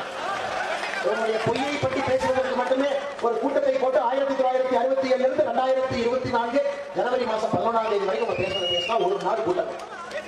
இவங்க எதிர்கட்சியா இருந்தா பொங்கலுக்கு 5000, ஆளுங்கட்சியா இருந்தா பொங்கலுக்கு பணமே கொடுக்காம பொங்கல் அதிகம் வச்சு உடனே பத்திரிகை வந்தாங்க, அண்ணே உங்களுக்கு ஸ்டாலின் ஐயா 1000 ரூபாய் கொடுக்கல, நீங்க பிரஸ் மீட் கொடுங்க. நான் சொன்னேன், ஏன் சகோதரா உனக்கு இன்னும் புரியலையா சகோதரா, டிஎம்கே ஸ்ட்ராட்டஜி புரியலையா? ஃபர்ஸ்ட் 1000 ரூபாய் கொடுக்க மாட்டான். திமுக அமைச்சர் உதயநிதி ஸ்டாலின் போய் பிரச்சனை கேட்பாங்க, அப்ப 1000 ரூபாய் கொடுப்பாரு. உதயநிதி ஸ்டாலின் எங்க தளபதி கண்டிப்பா பெண்களுக்கு 1000 ரூபாய் கொடுப்பாரு. அதே நமக்கு அப்படியே பிபி லைட்டா ஏற்றுவாங்க. அடுத்து போய் சேகர் பாபு கேட்பாங்க, 1000 ரூபாய் கொடுப்பாங்க. நம்ம பிபி அப்பதான் 125 130 கொடுப்பாங்களா கொடுக்க மாட்டாங்களா, கொடுப்பாங்களா கொடுக்க மாட்டாங்களா, 1000 ரூபாய் வருமா வரும். சேகர் பாபு சொல்லுவாங்க, எங்க ஆட்சி பெண்களுக்கான ஆட்சிங்க, எப்படி முதலமைச்சர் கொடுக்காம அப்படி எக்ஸ்பெக்டேஷன் அப்படியே செட் பண்ணுவாங்க. 1967 இதே டிராமா தான் பாக்குறோம், பூசையா பாக்குறோம். நான் சொன்ன பத்திரிகிட்ட நான் சொன்ன மாதிரி நடக்கும் பாருங்க, 3வது நாள் 1000 ரூபாய் வரும், பேசாம வேலையை பாருங்க, என்ன வேலையை பார்க்க சொன்ன மாதிரி உதயநிதி ஸ்டாலின் சொன்னாரு, நீங்க அப்பா கொடுப்பாரு. ஜெயபாபா சொன்னாங்க, பெண்களுக்கான ஆட்சி எப்படி கொடுக்காம இருக்கும். 3வது நாள் அவர் சொல்றாரு, நிதி பற்றாக்குறை காரணமாக வெறும் 1000 ரூபாய் மட்டும் கொடுக்கிறேன் சகோதர சகோதரிகளை, நீங்கள் இதை பெற்றுக் கொள்ள வேண்டும். ஆனா திமுக பத்தி நமக்கு நல்லா தெரியும், யாராவது 1000 ரூபாய் கொடுத்தா, அதே மகளிர் உரிமைத்துறை 1000 ரூபாய் கொடுத்தா நீங்க நினைச்சீங்கன்னா இது ஒத்தையிலே கொடுத்து கட்டையிலே எடுக்கக்கூடிய கட்சி. ஒத்தையிலனா 1000 ரூபாய் நோட்டு, கட்டையிலேனா மின்சார கட்டணம் உயர்வு, தயிர் உயர்வு, பால் உயர்வு, சொத்து வரி உயர்வு, எல்லாம் உயர்வு, லஞ்சம் உயர்வு. ஒத்தையிலே 1000 ரூபாய், கட்டையிலே 10,000. அதற்கெல்லாம் நீங்க மயங்க மாட்டீங்க தெரியுங்க. 2024 தேர்தல் இந்தியாவுடைய வளர்ச்சிக்கான தேர்தல், பாரத அடுத்த கட்டம் செய்வதற்கான தேர்தல். ஐயா, இங்க இருக்கக்கூடிய நீங்கள் ஒருவரும் நரேந்திர மோடி தான். நரேந்திர மோடி டெல்லியில குஜராத்தில் பிறந்த ஆள் கிடையாது. யாருக்கு தனி மனித ஒழுக்கம் இருக்கிறதோ, யாருக்கு நேர்மை இருக்கிறதோ, யார் தன்னுடைய குடும்பத்தை பேணி பாதுகாக்கிறார்களோ, யார் நேர்மையாக வாழ வேண்டும் என்று நினைக்கிறார்களோ, யார் எளிமையாக வாழ வேண்டும் என்று நினைக்கிறார்களோ, யார் ஏழை தாய்க்காக வாழ வேண்டும் என்று நினைக்கிறார்களோ, அவர்களுடைய பெயர் நரேந்திர மோடி. நரேந்திர மோடி நரேந்திர மோடி இருக்கிறார். ஒருவர் வேட்பாளர் நரேந்திர மோடி தான். 2024 நீங்க ஓட்டு போடுறது நரேந்திர மோடி என்கின்ற ஒற்றை நம்பிக்கைக்காக, நாணயத்திற்காக, நேர்மைக்காக, வளர்ச்சிக்காக. நிச்சயமாக நீங்கள் செய்வீர்கள் என்கிற நம்பிக்கை இருக்கு இல்லையா? இந்த அற்புதமான விழாவை 150வது சட்டப்பேரவை நம்முடைய தொகுதியில எண்மண் எண்மக்கள் யாத்திரை வந்திருக்கிறது. இதில் கடுமையாக உழைத்த நம்முடைய தலைவர்கள் பேரை நான் சொல்லவில்லை என்றால் பெரும் தவறாகும். நம்முடைய அற்புதமான மாவட்ட தலைவர் எல்லோரையும் ஒருங்கிணைத்து மிகச் சிறப்பாக இந்த யாத்திரை நடத்தி கொண்டிருக்கக்கூடிய சகோதரர் என் நாகராஜ் அவர்களுக்கு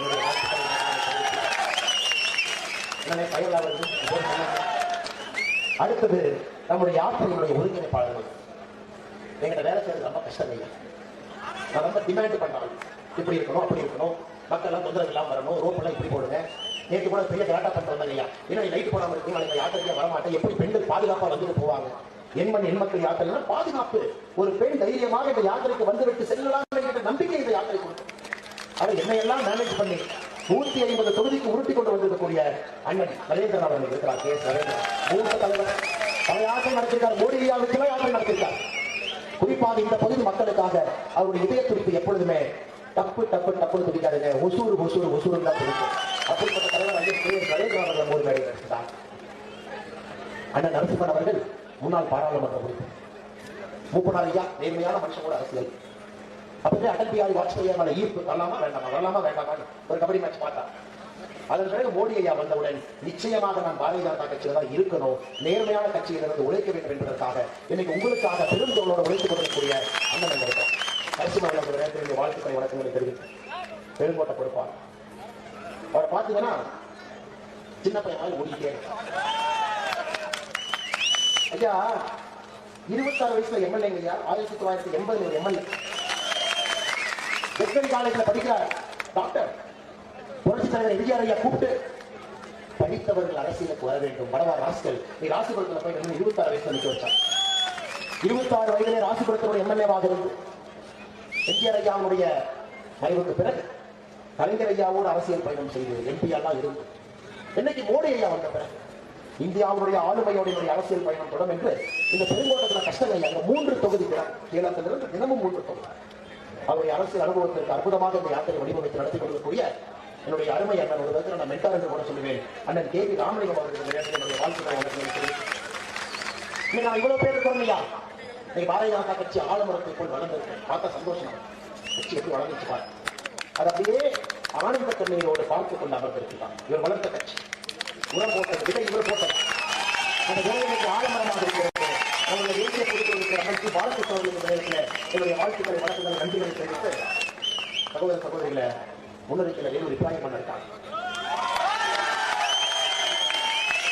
அவருக்கு தெரியும் ஏங்க மோடி ஐயா இஸ்லாமிய நாடுகள்ல நின்னா பொதுக்கூட்டம் நடந்தா மாநாடு, இஸ்லாமிய நாடுகளுடைய எல்லா தலைவர்களுமே மோடியுடைய வருகைக்காக நான் மோடியுடைய கருத்தை வலுப்படுத்துகிறேன் என்று சொல்லி இந்த பாரதிய ஜனதா கட்சியுடைய வளர்ச்சிக்கு கடுமையாக உழைக்கக்கூடிய அண்ணன் வேலூர் இப்ராஹிம் அவர்கள் இருக்கிறார்.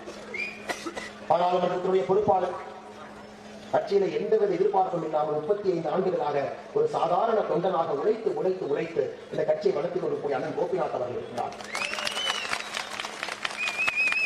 என்னுடைய அன்பு சகோதரர் அமர் பிரசாத் ரெட்டி அவர்களுக்கு இது ஒரு சிறப்பான ஒரு யாத்திரை.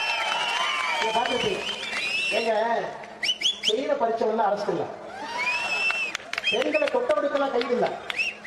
பிஜேபி கொடி ஏற்கிறாராமா எப்படியாவது அமர் பிரசாத் ரெட்டி தூக்கி உள்ள வச்சுட்டா இந்த யாத்திரையை நிறுத்திட்டார். அமர் பிரசாத் ரெட்டி பல அமர் பிரசாத் ரெட்டிகளை யாத்திரையில உருவாக்கி விட்டார். நரேந்திரன் அவர்கள் பல நரேந்திரன் யாத்திரை உருவாக்கி. ஆனால் பல கஷ்டத்தை பர்சனலா பல கஷ்டத்தை பொய் குற்றச்சாட்டுகளை தனி மனித தாக்குதல் அதை எல்லாம் எதிர்த்து இருக்கக்கூடிய ஒரு அன்பு சகோதராக இருக்கக்கூடிய அமர் பிரசாத் ரெட்டி அவர்களுக்கு என்னுடைய சிறப்பான வழக்கத்தை தெரிவித்தேன். காவல்துறை நண்பர்கள் இருக்காங்க, பெரிதும் மதிக்கக்கூடிய காவல்துறை நண்பர்கள் ஒரு ஜோக் சொல்லாங்க. ஒசூர்ல ஒரு வீட்டுல 100 பவுன் அங்க காணாம போச்சு. நானும் 100க்கு போன் பண்ணி பாக்குறேன், ஒருத்தர் வரல. அது பக்கத்து வீட்டுக்காரர் சொன்னாரம்மா, என்ன ராணி இது கூட தெரியலையா, பிஜேபி கார கொடியேற்றான்னு சொல்லி உடனே வந்துருவாங்க. அப்படி கம்பீரமாக இருக்கக்கூடிய காவல்துறை இன்னைக்கு பிஜேபி கார யாரு கொடியேற்றா எங்க பிடிக்கலாம் என்கிற அளவுக்கு திராவிட அரசியல் அவர்களை கொண்டு வந்து வீதியில் வைத்திருக்கிறேன். அதை பலரிடத்திலே சொல்லுகின்றேன். தமிழக காவல்துறையுடைய கம்பீரம் திரும்ப வர வேண்டும் என்றால், அவர்களுக்கு உண்மையான விடுதலை கிடைக்க வேண்டும் என்றால் 8 மணி நேரம் பணி செய்து தன்னுடைய இல்லத்திற்கு சென்று தன்னுடைய குழந்தையுடைய முகத்திலே சிரிப்பை பார்க்க வேண்டும் என்றால், அவருடைய நேர்மைக்கு எந்தவித அரசியல்வாதியும் ஒரு துணி கலங்கத்தை ஏற்படுத்தாமல் காவல்துறையுடைய கண்ணியத்தை காப்பாற்ற வேண்டும் என்றால் அது பாரதிய ஜனதா கட்சியால் மட்டும்தான். அது நம்முடைய ஆசிரியர்கள் நடக்கும் என்கின்ற நம்பிக்கை நம் அனைவருக்கும் இருக்கிற சகோதரர். மேடையில் இருக்கக்கூடிய மாவட்ட நிர்வாகிகள், மாவட்டத்துடைய பொதுச்செயலாளர் விஜயகுமார் அவர்கள், மாவட்ட பொருளாளர் சீனிவாசன் அவர்கள், மாவட்டத்துடைய துணைத் தலைவர் முருகன் நாகராஜ், சகுந்தலா ராமமூர்த்தி, இந்திராணி அவர்கள், மாவட்டத்துடைய செயலாளர் பிரவீன்குமார், பாபு ராஜசேகர், வளர்ச்சி அவர்கள், மாநிலத்துடைய நிர்வாகியாக இருந்த கட்சியுடைய வளர்ச்சி உழைக்கக்கூடிய மாநில செயற்பொருட்கள் முனிராஜ் அவர்கள், ஒசூர் தொகுதி சட்டமன்ற அமைப்பாளர் நாகேஷ்குமார் அவர்கள், மாநில துணைத் தலைவர் வர்த்தகப்பிரிவு சுதா நாகராஜன் அவர்கள், மாநில செயலாளர் தொழில்துறைக்குரிய ராமலிங்கம் அவர்கள், மாநில துணைத் தலைவர் அமைப்புச் செயலாளர் பிரிவு சீனிவாசன் அவர்கள். நான் வேகமாக சொன்னாலும் கூட அவர் அனைவரும் நம்முடைய உள்ளத்தில் இருக்கிறார்கள் என்று தெரியும். மாநில பொதுக்குழு நிர்வாகிகள் பேசியாளர் அவர்கள், மாநில துணைத் தலைவர் எஸ்.ஏ. கஸ்தூரி அவர்கள், மாநில செயலாளர் இளைஞரணி சகோதரர் கிஷோர் அவர்கள், மாநில செயலாளர் அண்டை மாநில அமைச்சர் கருணாநிதி அவர்கள், மாநில செயற்குழு சிறுபான்மையினர் மோசஸ் அவர்கள், மிக முக்கியமாக நம்முடைய இளைஞரணியுடைய தலைவர் அருமை தம்பி ரமேஷ் சிவா இந்த கூட்டத்தில் இருப்பார். கடினமாக வேலை செய்யக்கூடிய தம்பி, அவருக்கும் இந்த நேரத்தில் என்னுடைய வாழ்த்துக்களை வழக்குகளை தெரிவித்து, இரும்பு மனிதர்களாக இங்கு இருக்கக்கூடிய மண்டல் தலைவர்கள், ஒன்றிய தலைவர்கள், நாளை நம் கட்சியுடைய முக்கியமான தலைவர்களாக மாற இருக்கக்கூடிய ஒசூர் மாநகர் தெற்கு மணிகண்டன் அவர்கள், ஒசூர் மாநகர் மேற்கு ரமேஸ்வரன் அவர்கள், ஒசூர் மாநகர் தெற்கு நாகேந்திர அவர்கள், ஒசூர் மாநகர் வடக்கு தங்கராஜ் அவர்கள், ஒசூர் ஒன்றியம் வடக்கு அப்பையா நாயுடு அவர்கள், ஒசூர் ஒன்றியம் தெற்கு வீரபத்ரப்பா அவர்கள், சூளகிரி ஒன்றியம் மேற்கு அஞ்சப்பா அவர்கள், மாவட்டத்துடைய அனைத்து தலைவர்கள் வீரேந்திரா அவர்கள், மஞ்சுளா அவர்கள், குமார் அவர்கள், ஓம் அவர்கள் நன்றியை தெரிவித்து கலைஞர் கருணாநிதி ஐயா ஒரு முறை கேட்டார், இங்கயா பிஜேபி இருக்கு, இங்கும் அங்குமா இருக்கு. கருணாநிதி ஐயா அவர்களே மேலே இருந்து பாருங்க, எல்லா இடத்திலும் பிஜேபி, பார்க்கும் இடத்துல எல்லாம் பிஜேபி இருக்கிறது, பட்டிபட்டு எல்லாம் பிஜேபி இருக்கிறது. இளைஞர்கள், பெண்கள் எல்லோரும் இன்னைக்கு மோடி ஐயாவின் பக்கம் இருக்கலாம். மேலே இருந்து ரசித்துக் கொண்டிருங்கள். தமிழ்நாட்டில் நல்லாட்சி நாங்கள் கொடுக்கத்தான் போகிறோம். ஏழை மக்களுடைய வாழ்க்கையை முன்னேற செய்யத்தான் போகிறோம். படித்த இளைஞர்களுக்கு படிப்புக்கேற்ற வேலை, வேலைக்கேற்ற ஊதியம் பாரதிய ஜனதா கட்சி கொண்டு வரத்தான் போகிறது. ஏழை என்கின்ற ஜாதி நம்முடைய சமகாலத்திலே இல்லாமல் பாரதிய ஜனதா கட்சி செய்யும். அப்படிப்பட்ட ஒரு சரித்திரம் மிகுந்த எண்மண் எண்மக்கள் யாத்திரையில ஒசூர் தொகுதியில 150வது சட்டப்பேரவை தொகுதியில பங்கேற்கக்கூடிய எல்லா சொந்தங்களுக்கும் என்னுடைய அன்பார்ந்த வாழ்த்துக்களை தெரிவித்து யாத்திரையுடைய கதாநாயகன் நீங்கள் தான். நாங்கள் யாத்திரை நடத்துவது மிக நன்றாக நீங்கள் இருக்க வேண்டும் என்று சொல்லி ஒரே முடித்துக் கொள்கிறேன்.